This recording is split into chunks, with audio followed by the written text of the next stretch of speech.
Welcome to Career Boss. I'm Bruce.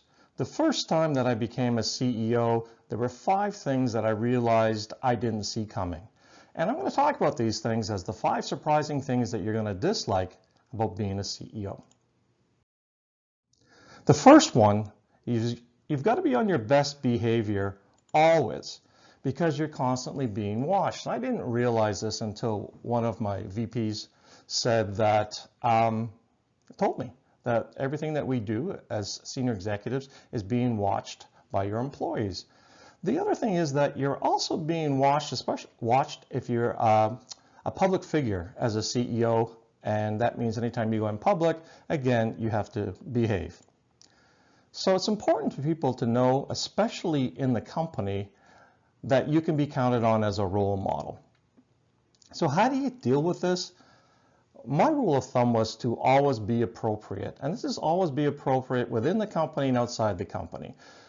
If you're with your neighbors at some sort of event and there's drinking going on, you've got to make sure that you, again, behave appropriately, because you know what happens. Somebody's going to say that they know so-and-so as a CEO and they were surprised at his or her actions during a certain party. So at all times, you've got to always be appropriate. This one surprised me. Some people are going to be nervous around you because of your title. So how do you deal with this? Well, the whole thing is about being empathetic. So you've got to be able to recognize when people are like that. You've got to strive to make them feel comfortable around you. And otherwise, you're not going to get the best out of them. But that one did surprise me. A lot of people were certainly nervous. You could see it through little things they were doing, like stuttering or handshaking, that kind of stuff. So try to help them out. Number 3, some people are always going to try and ingratiate themselves. So that way you won't really know who's genuine, who's authentic when they're talking to you. And I'm talking about employees in particular. So how do you deal with this one? Well, you have to develop a radar based on their frequency of ingratiation or sucking up, if you prefer, and the intensity of it. You've got to develop some sort of radar. If they want to do too many things for you, especially if they want to help you with certain things outside the office, this isn't making any sense. So just remember, you've got to do that, and you've got to determine who is like this. This was surprising to me when I first became a CEO. You can get bored. So you've handled all the crises adroitly and people are performing well at work with you and your profit is climbing and everything is just ticking along. So you get bored. So how do you deal with it? Well, there's management by walking around, but you've got to be careful that you don't spend too much time with the same people because the other employees are going to notice. They're going to think about, the teacher's pet scenario. So if you do management by walking around, which I do recommend, where you go and talk to different people in the company, just be careful. Get a project. Get a project for yourself. When you became a manager, then all of a sudden your employees got to do all the work, and then all you were doing was basically overseeing them. Well, that happens when you're a CEO as well. So get a project for yourself to work on. Maybe you assemble a team from the company, but get yourself busy on one thing.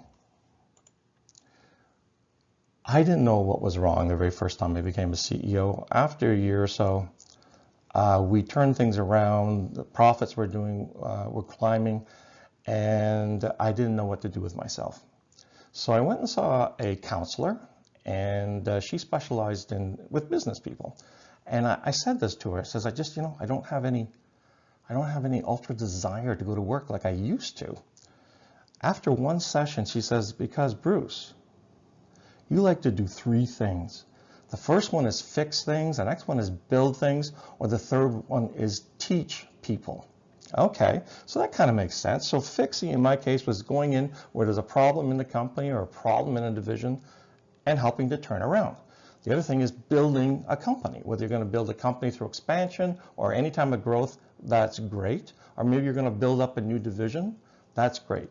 And teach is something I love to do. I have a teaching degree.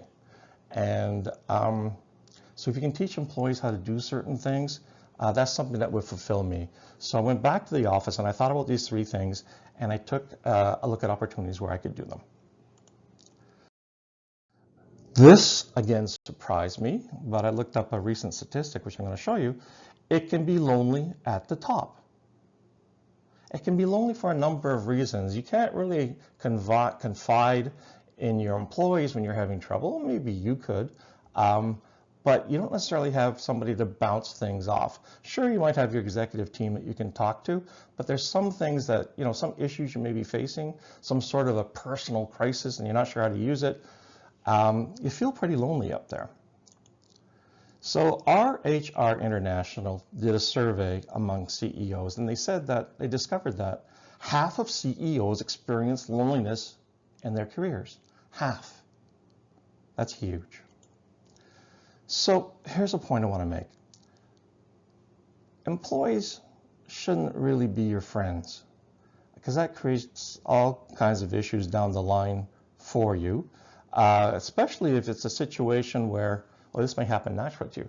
If you're being promoted from within, you're going to notice that some of the employees are going to start distancing themselves anyway, because you've got a certain role, and they start to look at you differently. So I can say that employees aren't necessarily your friends when you're CEO. So how do you deal with this one?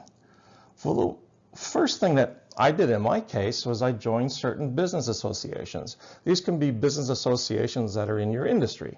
I became a board member for a national board, and I work with my peers on certain issues and projects, and that was absolutely wonderful.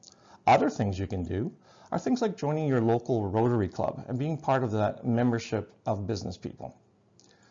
One thing I found great when I moved to a new city and didn't know people, I joined their Chamber of Commerce and I helped out at events, and in this way, those people who I were working with were able to introduce me to several other people that were involved in the Chamber, especially at events. So that worked well for me. The second one is find or start an informal CEO advisory.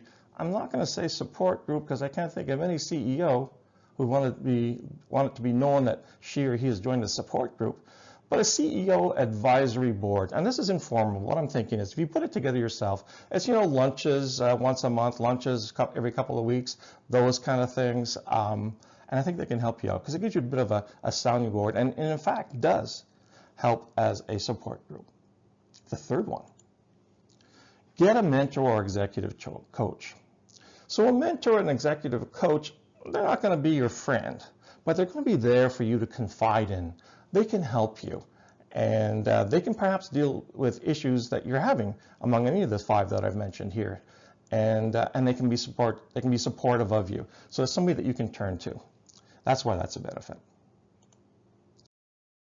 Final thoughts. Even though these are 5 issues or situations that can appear, being a CEO is a wonderful role. I may do another video about the benefits of being a CEO that you might not be expecting. I didn't anticipate the extent of these issues and situations that I've mentioned in this. So why did I create this video? So you're going to go into the role of CEO with your eyes wide open. You'll know what to expect, because no one ever tells you this kind of stuff. So I'm Bruce from Career Boss. Thank you for watching. If you like what you see, please give me a thumbs up, and if you want more, please subscribe. Thanks again.